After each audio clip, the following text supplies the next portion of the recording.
skill kedua yang tuan-tuan puan perlu buat adalah pastikan jumlah loan yang anda layak dapat daripada bank ataupun LPPSA. Khususnya LPPSA ni untuk government servant lah. Kena check dulu dengan bank berdasarkan slip gaji dan jumlah komitmen anda, dan yang paling penting anda memang clean, maknanya bersih daripada masalah SECRIS dan juga SITOS. Nama kita tak ada masalah di SECRIS, kita tak pernah ada masalah tak bayar loan installment kita, bayar hutang kita dan sebagainya dengan pihak bank, dan pastikan kita punya rekod SECRIS dan juga SITOS tu memang clean lah. Okey, sekarang ni tuan-tuan puan, mudah kita nak buat carian ataupun kita nak kenal pasti rekod SITOS kita, rekod SECRIS kita bersih ataupun tidak, kita boleh buat secara online sahaja. Okey, tuan-tuan puan biasa dengar SECRIS, CCRIS. SECRIS ini adalah rekod keberhutangan. Rekod keberhutangan kita dengan pihak bank, sebab SECRIS ni digovern ataupun diselenggara oleh Bank Negara Malaysia. Okay, so bila Bank Negara Malaysia buat SECRIS sistem ni, semua pinjaman-pinjaman yang kita buat dengan pihak bank akan direkodkan di dalam rekod SECRIS tersebut. Jadi kita boleh buat carian SECRIS tu di bank negara dengan cara kita pergi ke mana-mana cawangan bank negara. Contohlah macam tuan-tuan puan di Kuala Lumpur, boleh terus pergi bank negara di KL, dan kita boleh buat SECRIS report tersebut untuk kita kenal pasti adakah kita ada masalah ataupun tidak dari segi pembiayaan yang kita buat terdahulu daripada itu. Sebab kalau katalah rekod SECRIS kita ni ada masalah, berkemungkinan loan kita pun nanti bila kita nak apply loan yang baru untuk beli rumah yang baru ni akan ada masalah juga. Tapi kalau katalah tuan-tuan puan susah nak pergi ke tengah-tengah bandar KL, leceh lah, nak kena parking susah lah dan sebagainya kan, tuan-tuan puan boleh buat satu lagi carian yang dipanggil SITOS. CTOS, SITOS. Okay, SITOS ni sebenarnya adalah satu syarikat yang mengumpulkan maklumat kredit kita, yang mengumpulkan maklumat apa-apa transaksi yang kita dah buat dengan pihak bank dan juga pihak-pihak ketiga. Okey. So untuk tujuan nak kenal pasti rekod kita ni bersih ataupun tidak, kita pun boleh buat selain daripada SECRIS tadi, kita boleh buat SITOS search. Okey, dan SITOS search ni kita tak perlu nak pergi ke mana-mana, kita boleh buat secara online sahaja. Tuan-tuan puan pastikan tuan-tuan puan dapatkan rekod SITOS tersebut secara online, yang mana tuan-tuan puan hanya perlu bayar, kalau tak silap saya dalam RM25 macam tu.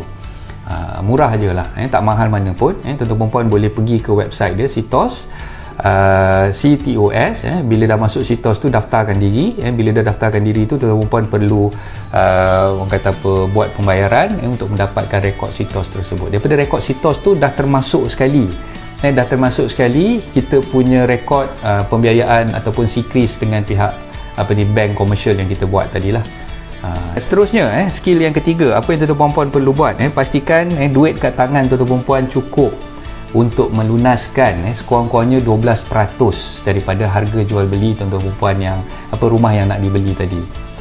Sekurang-kurangnya 12%. Kenapa saya cakap sekurang-kurangnya 12%? Okey, ini jawapannya. 10% ataupun 10% deposit yang kita perlu bayar kepada penjual ketika kita nak beli rumah tersebut.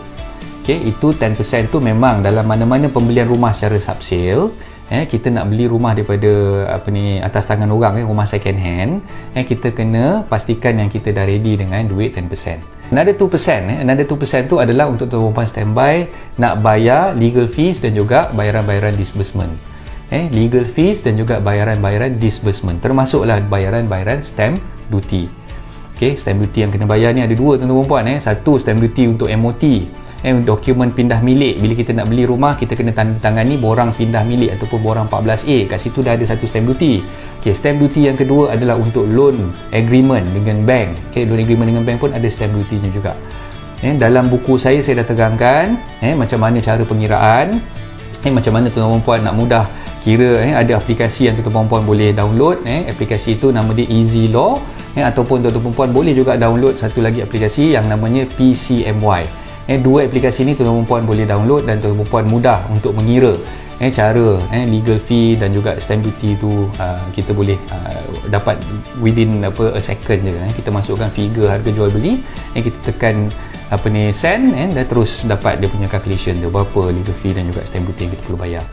Jadi tu yang saya beritahu awal-awal. Skill yang ketiga ni tuan-tuan puan perlu ada sekurang-kurangnya 12%. 10% untuk bayar deposit, 2% tu untuk bayar legal fees dan juga stamp duty. Okey, alright. Untuk pembeli rumah kali pertama, okey, ini saya nak cerita, saya nak ulang lagi sekali, dah beratus-ratus kali dah saya ceritakan benda ni, banyak kali dah saya tulis dalam posting-posting saya.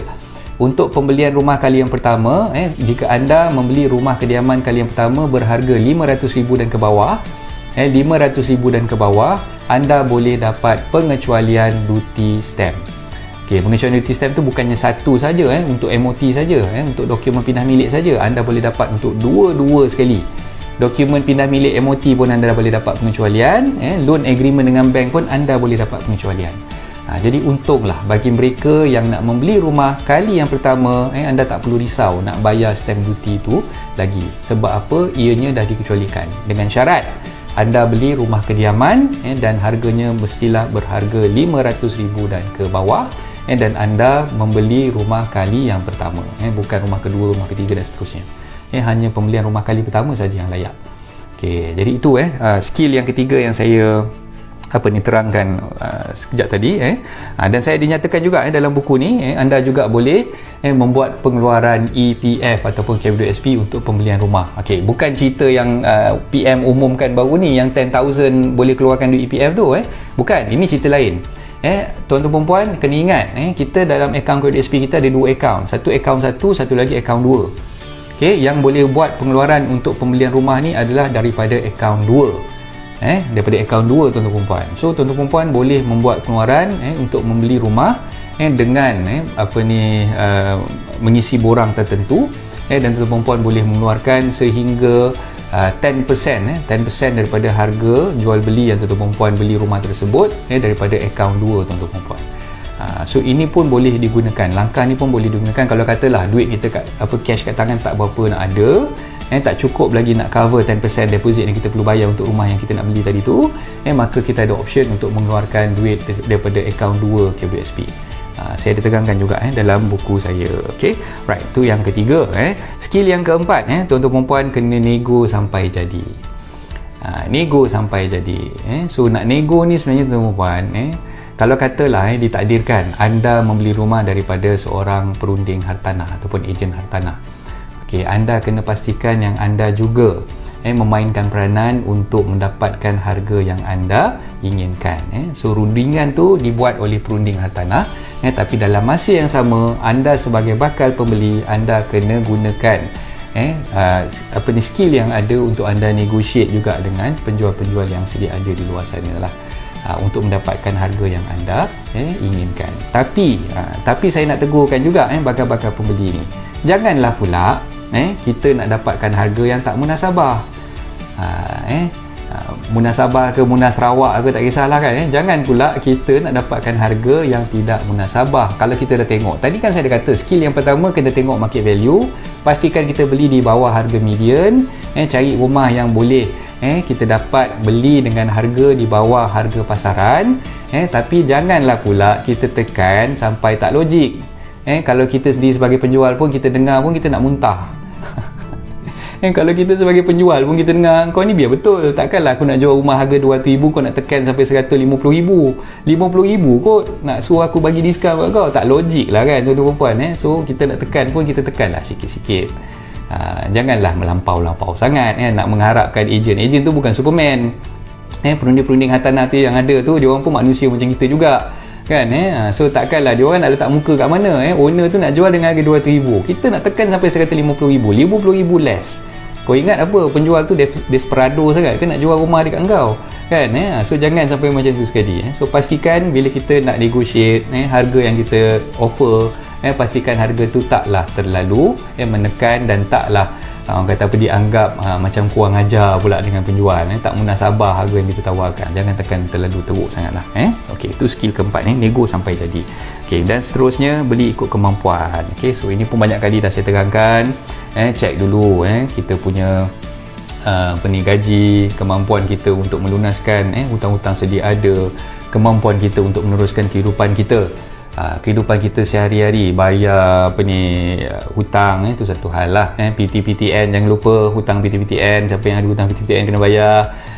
Lepas tu kita ada pula buat orang kata apa, caruman untuk insurans, kalau kita ada beli takaful dan sebagainya, tu semua kena ambil kira tuan-puan.